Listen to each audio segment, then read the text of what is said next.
Naglatag ng checkpoint ang pulisya sa boundary ng Valenzuela at Bulacan.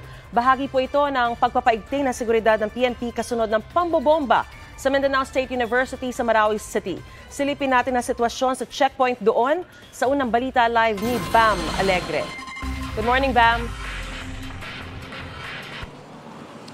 Manis, good morning. Halos 24 oras na nakaposte itong checkpoint dito sa boundary ng Valenzuela at may kawayan sa Bulacan.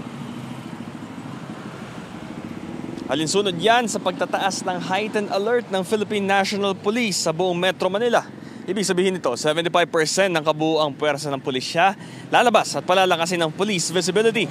Kabilang na nga riyan ang karagdagang checkpoint sa mga border. Dito sa ating kinatatayuan, dito sa Valenzuela may kawayan border ay hindi naman pinahihinto ang mga sasakyan at continuous lang ang kanilang visibility. At yung mga motorista ay wala naman dapat ipag-alala dahil hindi naman ito magiging dagdag abala. Lalo't para naman daw ito sa kapakanan ng lahat at ilang araw na lang magsisimbang gabi na. Maliban sa checkpoint, halos magdamag din ang pag-iikot ng kanilang police mobile dito sa lugar.